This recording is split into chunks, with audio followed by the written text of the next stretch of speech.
ঘি ঢেলে যেন নিজ দেশকে এই বিপদে ফেলেছে ভারত।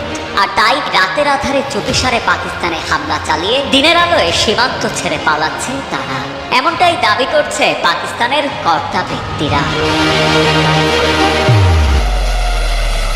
পাকিস্তানি সেনাদের তাড়া খেয়ে সীমান্তে আত্মসমর্পণের প্রতীক সাদা পতাকা উড়িয়ে পিছু হচ্ছে ভারতীয় সেনারা। জম্মু কাশ্মীরের নিয়ন্ত্রণ রেখায় পাকিস্তান ও ভারতীয় সেনাদের মধ্যে রাতভর গোলাগুলির মাঝেই সামনে একটি এক্স পোস্টে বিষয়টি নিশ্চিত করেন পাকিস্তানের তথ্যমন্ত্রী আব্দুল্লাহ সারার।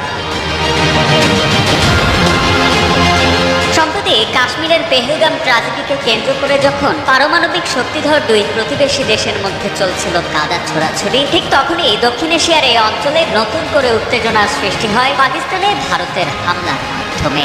গেল 6 মে দিবাগত রাতে পাকিস্তানের বাহাওয়ালপুর, কোতলি ও মুজাফফরাবাদ সহ বেশ কয়েকটি এলাকায় অতর্কিত হামলা চালায় ভারত।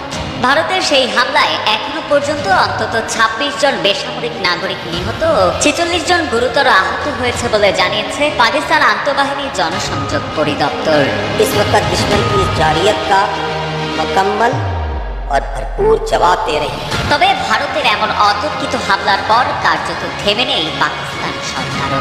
নয়াদিল্লিকে শক্ত হাতে প্রতিহত করতে কঠোর পদক্ষেপ নেওয়া হবে বলে সাফ জানিয়ে দিয়েছে ইসলামাবাদ। 24 ঘন্টা না পেরোতেই ভারতে পাল্টা হামলা চালায় পাকিস্তানি সেনারা।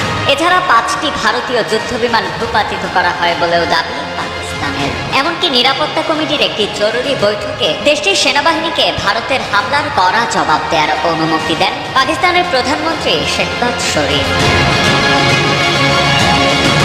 উল্লেখ্য, পেহেলগাম ট্র্যাজেডির পর ভারতকে নতুন করে পাকিস্তানের সঙ্গে সংঘাতে জড়াতে বারণ করে আসছিল পশ্চিমা মোড়লদের অনেকেই। এমনকি পাকিস্তানকেও তারা সংযত থাকার আহ্বান জানিয়েছিল।